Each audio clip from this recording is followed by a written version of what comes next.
इंदिरापुरम की ये गौर green society और आप देख सकते हैं कि यहाँ पर पहले 8वीं मंजिल से ये आग लगी और उसके बाद में बढ़ते बढ़ते 9वीं मंजिल और 10वीं मंजिल को अपनी चपेट में ले लिया। अभी आप देखिए कि 2 घंटे के बाद में जो हाइड्रोलिक लैडर है वो यहाँ पर आए हैं और आग बुझाने की कोशिश कर रहे हैं, लेकिन पूरी तरीके से अभी आग पर काबू नहीं पाया जा सका है। ये तकरीबन 8 बजे के आसपास में ये आग बताया जा रहा है कि एक फ्लैट जो है नीचे का, ये डी ब्लॉक है गौर ग्रीन का, उसमें एक फ्लैट में कुछ रंग रोगन का काम चल रहा था और अचानक जो एसी का कंप्रेसर है वो फटा और उसके बाद में, उसके फटने के बाद में ये पूरी जो आग है ये फैलती चली गई और जो ऊपरी मंजिल है उसको इसने अपनी चपेट में ले लिया। हालांकि अभी तक हताहतों की संख्या का पता नहीं चल पाया है कि आखिर कितने लोग इसमें हताहत हैं, लेकिन अगर ये सोसाइटी में आपको दिखाऊं तो पूरी तरीके से जो 10वीं इमारत है वो पूरी तरीके से जलकर राख हो गई है।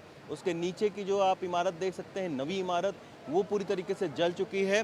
और जब हम लोग यहाँ पर पहुँचे तो लगातार यहाँ से जो है वो धमाके की आवाज़ आ रही थी, यानी जो भी एसी लगे हुए थे वो लगातार एसी फट रहे थे। तो निश्चित तौर पर हाइड्रोलिक जो लैडर है वो तकरीबन 1.5 से 2 घंटे के बाद में यहाँ पर आया है। तो आप देखिए कि अब हाइड्रोलिक लैडर के ज़रिए जो है वो आग बुझाने की कोशिश चल रही है। हालांकि जो बिल्डिंग का अपना एक सिस्टम है उसके वजह से आप देखिए कि उस बगल के फ्लैट से आग बुझाने की कोशिश जो है वो लगातार हो रही थी, लेकिन वो नाकाफ़ी हो रही थी क्योंकि लगातार जो है वो वहाँ से जो पानी डाला जा रहा था वो नाकाफ़ी था और आग बहुत ज़्यादा लगी हुई थी। तो इसी के वजह से अभी जब इसके कूलिंग का प्रोसेस शुरू होगा तब देखा जाएगा, अंदर सर्च किया जाएगा कि कहीं कोई फंसा तो नहीं है। लेकिन निश्चित तौर पर ये जो आग है ये काफ़ी एक बड़ी आग है और पिछले 3 घंटे से लगातार जो है वो फायर ब्रिगेड की दर्जन भर से जो ज़्यादा टीमें हैं वो यहाँ पर आई और उसके बाद में आग को बुझाने का काम चल रहा था। सर, ये कब आग लगी और क्या हाल है? ठीक है। हाँ, ये आग लगी? देखिए, मैं बगल वाली सोसाइटी में रहता हूँ। मैंने अपनी बालकोनी से 8:15 से मेरे ख्याल 8:30 के बीच में लगी है। उस बगल वाली सोसाइटी से मैंने देखा कि आपके 7वें 8वें एक फ्लैट में आपकी लगी थी आग। अच्छा। तो एक हम भाग के यहाँ आए, तब तक 2 फायर टेंडर मशीनें आ चुकी थी। लेकिन दुख का विषय यह है कि यहाँ से रास्ता फायर टेंडर मशीन को मिलना चाहिए सामने से, वो रास्ता ब्लॉक है, अभी भी नहीं जा पा रही। देखिए, वो रास्ता है ही नहीं। और एक पीछे की तरफ था, लेकिन पीछे की तरफ आग लगी ही नहीं थी। लेकिन तो फिर जो है पाइपों को चौड़ा कर करके वहाँ तक ले जाया गया। लेकिन वहाँ भी एक जो जंगला बना हुआ है जिसके अंदर लोकल लोगों और एमसीडी के लोगों ने और फायर फाइटिंग के लोगों ने मिल करके नीचे से जो 10 फ्लोर तक तो पहुँच गई उनकी प्रेशर, लेकिन ऊपर के प्रेशर के लिए जो इनका एग्जिस्टिंग फायर फाइटिंग सिस्टम है उसी को यूटिलाइज करते हुए फायर फाइटिंग सिस्टम ने बुझा दिया। क्योंकि सर अभी हम भी यहाँ पर तकरीबन 2 घंटे से मौजूद हैं, फायर ब्रिगेड की गाड़ियाँ तो आई लेकिन आग उस तरीके से नहीं बुझा पा रही। सच बात यह है कि इसमें यदि आप मेरे से पूछेंगे, मैं उस सोसाइटी का प्रेसिडेंट हूँ। मैंने एज ए सिटीजन रिस्पॉन्सिबिलिटी समझते हुए यहाँ आया था कि भाई मान लो कोई पाइप वाइप चाहिए होगी तो मैं दे दूंगा अपनी सोसाइटी से।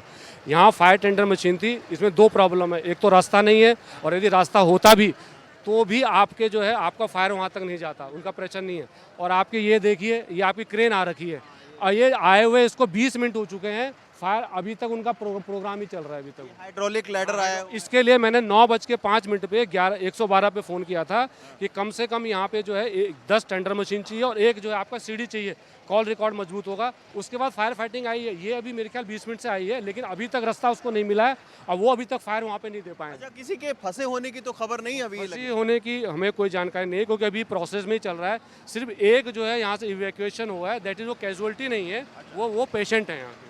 तो ये आप देखिए, ये जो हाइड्रोलिक लैडर आया हुआ है इसमें आप देखिए ये फायर ब्रिगेड की जो गाड़ी है वो इसलिए नहीं पहुंच पाई क्योंकि ये आप देखो कि कोई इस तरीके का रास्ता नहीं है यहाँ पर और इसके वजह से फायर ब्रिगेड की गाड़ी यहाँ खड़ी हुई है, जबकि ये है बहुमंजिला इमारत। अगर ये रास्ता होता तो आप सोचिए कि इस रास्ते से जो है ये आप देखिए ये रास्ता चूंकि नहीं है तो उसके वजह से जो है वो फायर ब्रिगेड की गाड़ी ऊपर तक। कोई डरने वाली बात नहीं। हमने ये जो है सीढ़ियों से बुझाया, लोगों ने, पब्लिक ने ये सीढ़ी पे चढ़ करके, सीढ़ी के सामने देखिए नीचे सीढ़ी पड़ी हुई है, हमने तोड़ा है जंगला, यहाँ से जंगला तोड़ करके पाइप घुसाई है। पाइप ये आप भी थे और एक आपके और सज्जन और एमसीडी के जितने लड़के थे और फायर फाइटिंग के लोग भी थे, क्योंकि प्रेशर नहीं बन रहा। तो यहाँ से पहन के 11वें फ्लोर तक तो गया है, 12वें 13वें फिर भी नहीं गया है। अब क्रेन आप देखिए मल्टी स्टोरी बिल्डिंग है, लेकिन चूंकि फायर ब्रिगेड के पहुंचने का रास्ता आप देखिए कि पूरी तरीके से ब्लॉक था, तो उसके वजह से जो है वो फायर को बुझाने में काफी वक्त लग गया। इंदिरापुरम से राजवीर के साथ रवीश रंजन शुक्ला, एनडीटीवी इंडिया।